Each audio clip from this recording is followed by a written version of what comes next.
Siapakah Dajjal? Dajjal ini lahir di Samirah dan dia diberi nama Samiri karena lahir di Samirah. Nah, kenapa disebut Samiri? Karena lahir di Samirah. Dia lahir 100 tahun sebelum Nabi Musa diutus. Dan Allah Subhanahu wa taala memberikan kelebihan kepadanya. Yang pertama, dia diberikan umur panjang.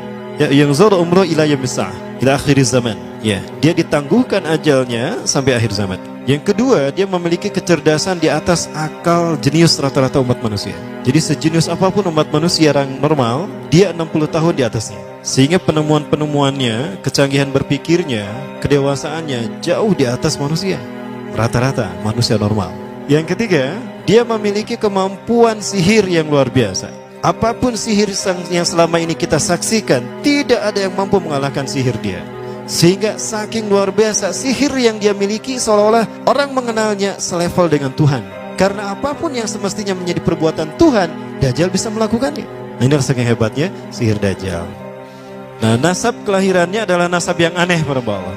Dia lahir dari termasuk Bani Israel. Bani Israel ini keturunan Nabi Yakub. Yakub itu gelarnya Israel. Keturunannya disebut Bani Israel. Dari Yehuda. Yehuda ini adalah anak laki-laki dari istri pertama Nabi Yakub alaihissalam.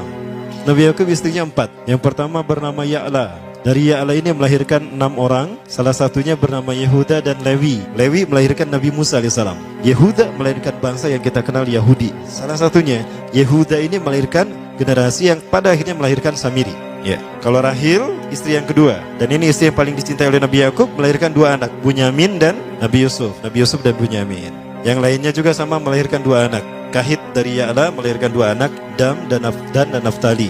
Ya. Anak tertua dari Nabi Yakub dari istri pertama bernama Raubin. Nah, dari Yehuda inilah lahir Samiri. Nah, ayah dan ibunya, kakek dan nenek Samiri ini adalah para penyembah berhala. Karena Samirah saat itu terkenal penyembah berhala. Ayahnya ini lahir dari proses perzinahan adik dan kakak, incest. Adik dan kakak berzina, lahir ayahnya. Adik dan kakak berzina, lahir ibunya. Jadi ayah dan ibunya ini lahir dari proses yang haram. Dan ketika ibunya menstruasi, disetubuhi sama ayahnya. Jadi itu peluangnya dari 2000 persetubuhan dalam keadaan menstruasi, 1 bisa jadi. Karena menurut penelitian medis juga bahwa darah kotor tidak menghalangi terjadinya fertilisasi, tidak menghalangi terjadinya reproduksi manusia.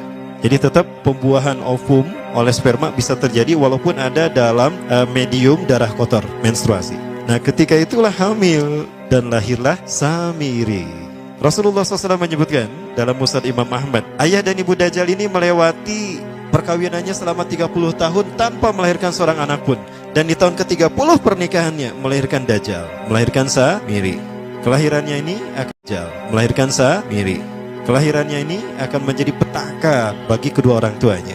Dia adalah orang yang paling sedikit manfaatnya dan paling banyak keburukannya bagi manusia, terutama bagi kedua orang tuanya.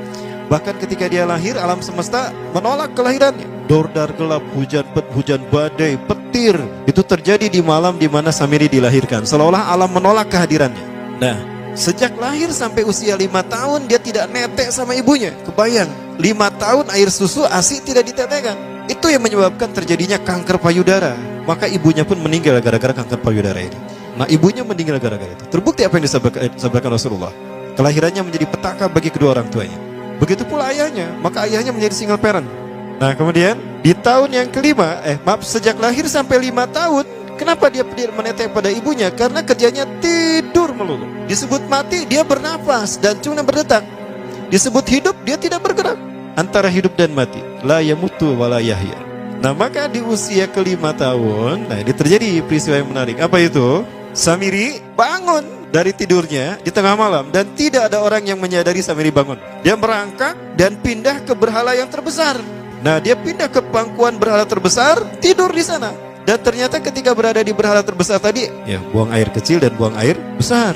Besoknya itu adalah hari pemujaan kepada dewa-dewa mereka, bangsa Samirah. Apa yang terjadi?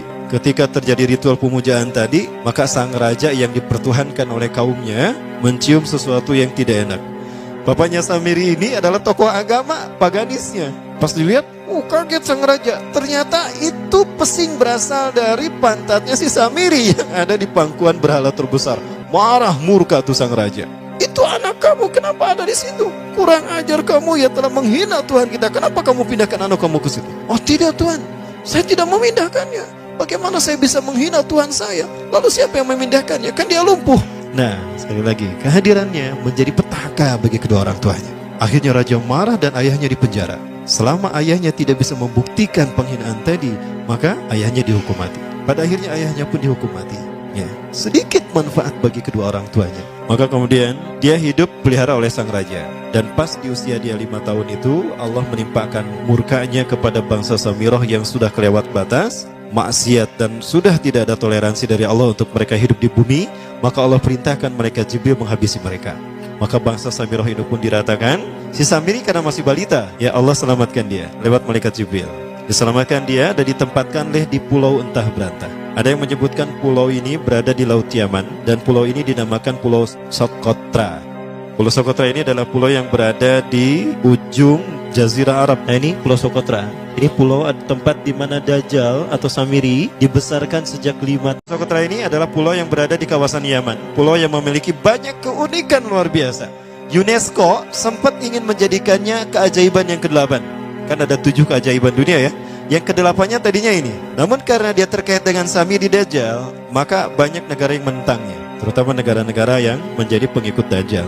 Maka pada akhirnya pulau ini dirahasiakan. Nah, sebetulnya pulau ini unik kalau kita ingin berekreasi ke sana. Namun karena posisi yang terpencil, jarang orang mengikutinya. Para wisatawan jarang mengunjunginya. Padahal sesuatu unik, termasuk binatang dan penghuninya tuh unik-unik. Pohonnya unik. Dunia menyebutnya pulau ini dengan pulau julukan dari pulau alien hingga pulau neraka. Ada juga yang menyebutkan The Jekyll Island. Pulau Jekyll Island itu bahasa barat, kalau bahasa kitanya Pulau Dajjal. Ya, sama dengan Pulau Sedir ya. Itu juga The Jekyll Island. Nah, Pulau Socotra kaya dengan flora dan fauna yang unik hingga saat ini belum ditemukan di tempat lain. Jadi tidak ada flora dan fauna yang ada di pulau ini yang ada di pulau lain di seluruh dunia. Hanya ada di pulau ini. Makanya di pulau inilah Allah ciptakan satu binatang yang unik juga, yang disebut dengan jasasa. Jasasa, binatang jasasa itu artinya mata-mata. Tajassa yatajassu tajassusan wa jasasatan, artinya pemata-mata, spy. Binatang ini bertumbuh besar, dhahmatun kabirah tughatti jismaha asy-sya'ar hatta la nastati an nafariqa ayna wajhu wa ayna dubru. Tubuhnya besar, dipenuhi dengan bulu, sehingga saking penuhnya bulu kita tidak bisa membedakan mana dubur mana wajah. Yang menghadap itulah wajah. Baik, karena itu pulau ini pernah dilacalonkan sebagai salah satu dari 7 keajaiban dunia yang baru ya. Nah baik, ini contohnya nih, saya perlihatkan keajaiban dan keunikan. Ini adalah padang pasir di Pulau Socotra. Ini burung, salah satu jenis burung yang bisa kita jumpai di Socotra. Dan ini kepiting unik, kepiting Pulau Socotra. Aneh ya, kepitingnya seperti itu. Ini laba-laba langka di Socotra, mirip tarantula. Dan ini pohon darah naga yang ada di Pulau Socotra juga. Nah, ini salah satu jenis pohon Dorstenia Socotra. Dan ini juga pohon yang lain, pohon Dendrocysaios Socotra. Ya, saya sebutkan lagi ya. Nah, ketika di pulau itu, sebelum bertemu dengan Nabi Musa, Samiri di pulau itu yang hanya tinggal dengan seekor binatang jasasa. Binatang jasasa ini memberikan beberapa hal kepada si Samiri ya. Allah Azza wa Jalla menciptakan binatang berbicara yang bernama jasasa. Dia di mana lahirnya, ajalnya, matinya sama dengan ajal Dajjal. Begitu pula muncul dan menghilangnya. Binatang inilah mengajarkan akidah tauhid kepada Samiri muda.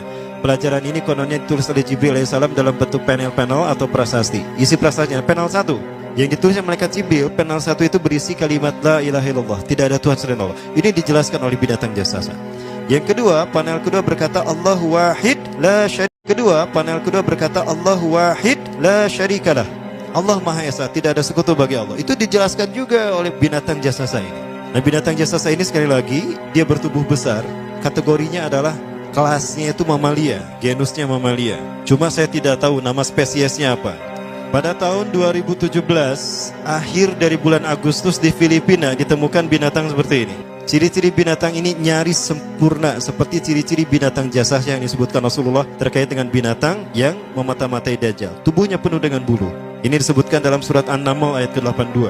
Ya, binatang ini seperti ini dan dia tidak pernah jauh dari laut karena dia selalu ingin membasahi tubuhnya dan dia pun makan dari makanan ikan laut. Maka dia tidak pernah jauh dari pantai. Seperti ini. Nah, binatang inilah yang mengajarkan prasasti mengajarkan akidah tauhid kepada Samiri muda. Yang ketiga, engkau diurus oleh Jibril, karena itu janganlah engkau mengkhianati janjimu dengan Allah. hanya engkau saja di pulau ini. Panel yang kelima, makanlah dan nikmatilah makanan minuman yang menjadi rezeki dari Allah sesuai kehendakmu. Tidurlah sesukamu, tapi sembahlah Allah dalam berbagai keadaanmu dengan tasbih keesaan Allah kepadanya, yaitu dengan melaksanakan solat yang diwajibkan kepadamu. Allah lah sang raja, Allah yang Maha Esa. Dia tidak berayah dan tidak pula mempunyai anak. Allah Tuhan Tuhan yang maha besar dan maha agung. Dialah yang maha raja. Ada 7 panel. Panel yang ke-7 bercerita tentang Nabi Muhammad. Panel yang ke-6 itu bercerita tentang nabi-nabi, dan khusus panel yang ke-7 cerita tentang Nabi Muhammad. Jadi Dajjal sudah tahu, Samiri sudah tahu bahwa akan diutus Nabi Muhammad di akhir zaman, dan itu nabi yang terbaik. Makanya dia iri. Nah, selesai panel ini disampaikan, maka binatang sejasasa berkata, wahai Samiri, saksikanlah aku telah menunaikan, innani qad fa'altu ma umirtu min rabbi. Demi Allah, saksikan aku sudah menunaikan apa yang diperintahkan padaku, kata binatang jasasa. Maka sekarang adalah perintah terakhir, yaitu pertanyaan dariku untukmu. Hal tu'minu billah, apakah kau beriman pada Allah? Wa bima unzila ilaih, dan dari apa yang diturunkan kepada nabi-nabinya, kepada Jibril maksudnya. Famadal jawab ya Samiri, apa jawabanmu hai Samiri? Samiri tidak menjawabnya. Lama ditunggu-tunggu, Samiri tidak menjawabnya, sehingga binatang ini pun pergi dengan menjerit dengan jeritan yang membuat Samiri ini pekak telinganya. 2 kali lagi datang lagi kembali kepada Samiri dan berkata binatang jasasa, ya Samiri, famadal jawab, hal tu'minu billah, in tu'minu billah fatakunu mu'minan a'jaba imanika ila yaumil qiyamah. Jika kau beriman kepada Allah, maka sungguh kau akan menjadi mukmin yang menakjubkan imannya. Inna ajalaka ukhirat ila akhir zaman. Sesungguhnya ajalmu ditangguhkan sampai akhir zaman. Jika kau beriman pada Allah, engkau akan menjadi mukmin yang menakjubkan. Fa in lam tu'min billah, tapi jika engkau tidak beriman kepada Allah, wa bima unzila ilaih, dan apapun yang diturunkan pada Jibril, innaka minal mal'unina ila yaumil qiyamah, dan kau terkutuk sampai hari kiamat nanti. Tidak juga dijawab. Pergi lagi pekikan suara yang pekikan yang keras. Yang ketiga kali yang terakhir dia bertanya kembali. Dan apa jawaban Samiri? Hei jasasa binatang buruk rupa, lihat di pulau ini tidak ada siapapun kecuali engkau dan aku. Dan yakinilah kalau panel ini bukan tentang Allah yang di langit sana, tapi yang disebut Allah itu saya. Hei jasasa, akulah Allah itu. Oh, dia menjerit dengan jeritan yang makin keras, sampai si Samiri pun menutup kedua telinganya. Sejak saat itulah binatang itu pergi dan berkata, innaka dajjal, innaka dajjal, innaka dajjal. Engkau adalah pendusta, engkau adalah pendusta, pendusta sampai hilang suaranya. Di saat itulah Samiri mendapatkan gelar Dajjal. Jadi siapa nama asli Dajjal?